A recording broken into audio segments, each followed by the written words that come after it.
just took off. Craig, thank you for coming on to do this interview about Lonesome. This movie blew me away. I mean, it was such a great emotional tale of these two characters that we meet and how they find each other, but yet they still feel apart with so much going on. And it felt like more of a character study, but it was really well done. Thanks so much. I'm glad you enjoyed it. Yeah, character study is kind of what I was thinking when I was writing it. I think more than anything, it's not a very plotty story. It's more about Yeah, the little subtle plays of emotional connection throughout. yeah, exactly. And so my first question is, how'd you come up with the idea for this movie? It's interesting. I mean, I'd been kicking around the idea thematically in a couple of different scripts, and the character of Casey was the protagonist of one of them, and the character of Tib was the protagonist of another one of them, and they were sort of going in quite different directions. And then I just had this, light bulb moment. I was like, what if these two characters actually collide and hit each other? Well, what would that look like? And I started writing it, and it just came out of that, really. Like it just really burst out of that, really. That's awesome. And I really like that. I mean, I felt like Casey was the fish out of water story because here he is, this country boy who comes to Sydney, and then, Tib is he's the wild outgoing one. And, Casey, yes, he's bit of a, he's a bit of a recluse in a way, but, he still is wild himself in some ways. And, and, so I felt like that's where the emotional connection came in with these two because, it's like, and especially the way they meet was kind of like mind blowing to me. I was not expecting that. I was, because you don't really get to see anything like that. And yeah, I know people are going to think one thing, but, but the way it was done, though, it was like, wow, it was like, Yeah, it's I mean, you get to really see him grow. You can see him grow. You see them like bond and grow throughout as the movie goes on. So that's what I yeah. really liked. Yeah, it's not your typical meet cute kind of scenario, is it really? It's a No, little and more it worked. I hardcore. mean, yeah, it actually worked. That's what really surprised me. Like something you can't really see this as a romantic drama. It's not really. I mean, there's kind of a romance between them, but it's really like more about them bonding and having this connection, but not in the Yeah, way. it's more like an unexpected connection rather than a looking for love story. I mean, and a big part of the film is also looking at sex in the contemporary gay world and the way that's used, whether it be for intimacy or whether it be for relieving boredom or to take out some angry frustrations or whether it's transactional, those kinds of things all manifest in different ways. And that was a big part of what I wanted to talk about as well, explore. And that's what's good because I feel like it's more realistic. It brings a sense of realism as a story. And usually when you see these type of movies, it doesn't feel like it doesn't. It's not realistic. Sometimes not realistic. It's like Yeah. overdone for the film to bring that tone to the film. But I feel like this is probably one of the most realistic LGBTQ films I've seen because Yeah. it senses it. Yeah. And I think we wanted to we all were excited about talking about, sex on screen with queer characters, LGBT characters. We're seeing more and more representation, I guess, across the screen world, but often that stuff is still in the shadows. We don't really see characters have sex. We still avoid it. So we wanted to go there, and we wanted to, push that a little hard. Yeah, Yeah. it was fun. It was fun to shoot. It actually was much more fun to shoot than you would imagine. We were working with a really fantastic intimacy coordinator. So it was a really great process for the cast, and they got to really act in those moments. I think that was the other thing that was important as well. There's a lot of sex scenes in the film, but there's also stuff going on in those scenes. It's not just a montage of body parts. It's like there are moments of Right. very Like you, subtle performance happening. and yeah, and Like then there's, you you can't know, cut there's them out of the film without it not making sense anymore. right, and there's indications where, you know, in one sense, you know, Casey actually knocked someone out because he feared for Tibbs' life during one of those moments. And, you know, that's where it's like you start to feel like Casey, you know, is you know, for just trying to protect him. And, you know, even though the guy's like, I didn't need that, but like he's like, yeah, you did actually. And, you know, Yeah, that was like an impactful scene, actually. yeah, yeah.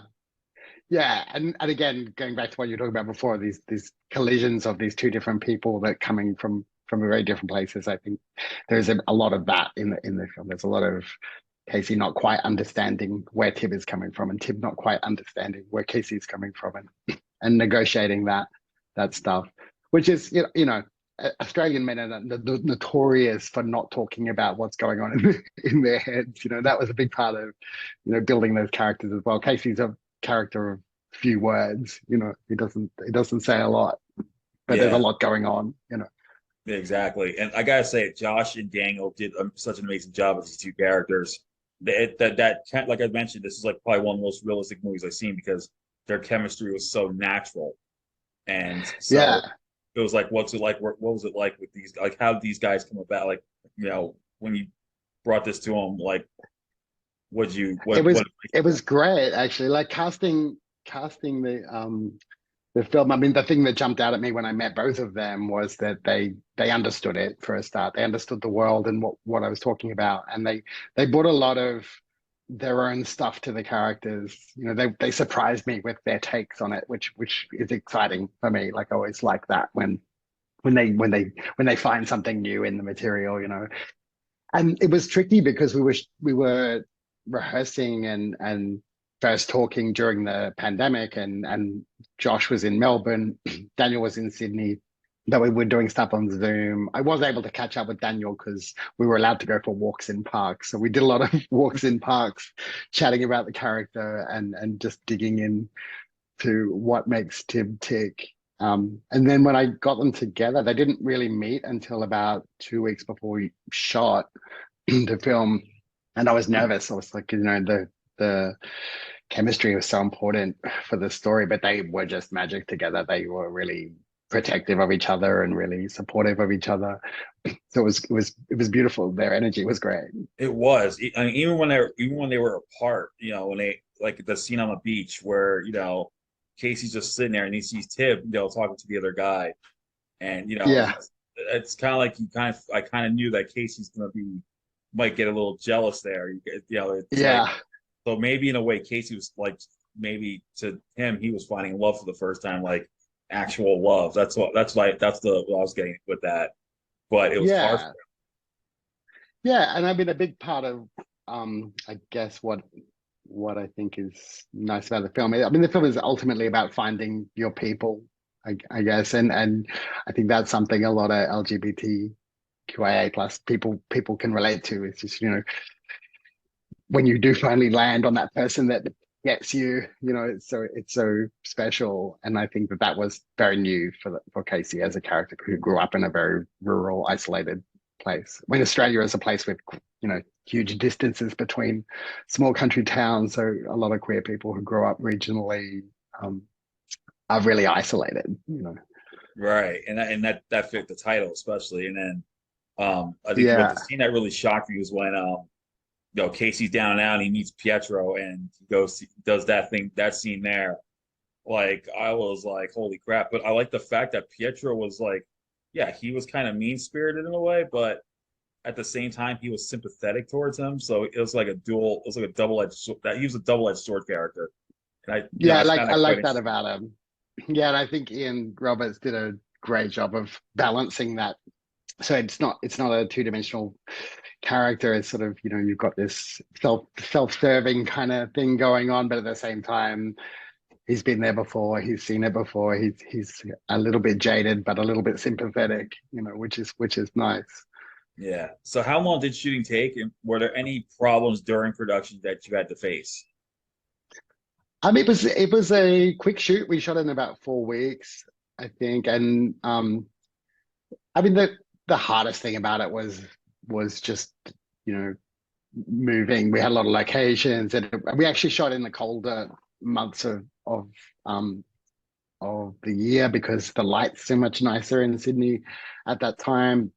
So, you know, it was a bit cold when we did some ocean scenes and things like that. But apart from that, it was pretty miraculous. The shoot, we came out of lockdown, we started shooting, and as soon as we finished shooting, we went back into a second lockdown. So the window was really small, but it worked kind of really well for us.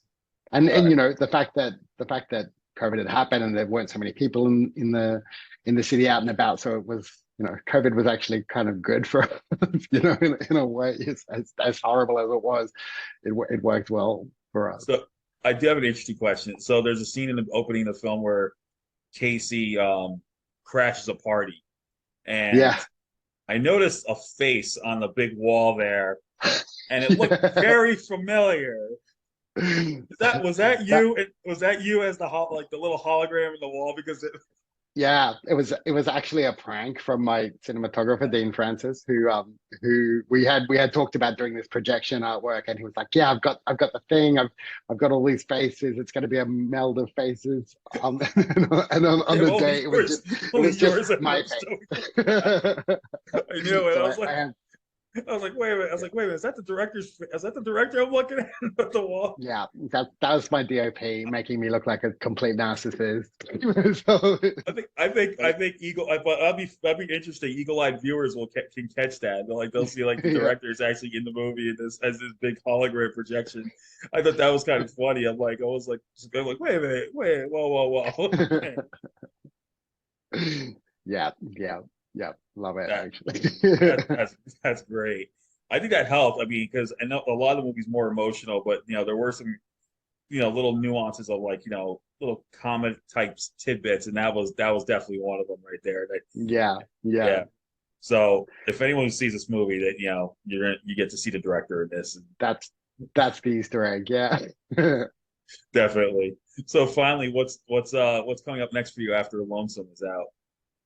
I'm right now I'm adapting a novel that's a local novel from a writer Peter Paulides. It's a neo-noir queer story set in the outer suburbs of Sydney. It's pretty gritty, pretty dark and fun. Getting That's getting right into that noir headspace at the moment. It's really that's really pretty. exciting. That's good. Yeah, That's interesting. Yeah, I definitely would check that. I'll definitely have to check that one out. yeah. When Keep your eye out for it. so when is Lonesome getting coming out for those who want to know? When In the States, I think it's coming out very soon on streaming and on DVD. It's had a little cinema run over there. Over here, it's in cinemas right now and heading for streamers pretty soon as well. Yeah, it's sort of all happening at the same time around the world, so it's hard to yeah. keep my head around what's going on. But but very soon it'll be more available. That's awesome. I hope people do get. I mean, people will get to check this out, and not be too afraid of it. I mean, because this, like I said, this is probably one of the most realistic LGBTQ films I've seen. I mean, and it's a great story about emotional connections, and yes, there's lots of gratuitous nudity, sex, all that, but that's fine. But It's I like nudity. It's I not like what you gratuitous though. yeah, exactly. I like the message that you're bringing to the film. I think that's what's important. You're bringing like the realism of what can happen in this world, and you did, like I said, you did such a great job on this film, Thanks so much. Thanks so much for enjoying it. and I hope people will get to see this, and I think I hopefully Josh and Daniel keep going with what they're doing because they did such an excellent job here, and I'd love to see what's coming up next from them as well. Yes, yes. Josh has already got something in the pipeline. Daniel's on stage at the moment doing Choir Boy, the musical is going off. Nice. So I hope people do get Scout Lonesome. And thank you so much again, Craig, for taking the time out of your schedule to talk about it. No problem. Thanks for having me. All right. Well, everyone, you take care. We'll see you soon. Catch you later. All Bye. right. Bye.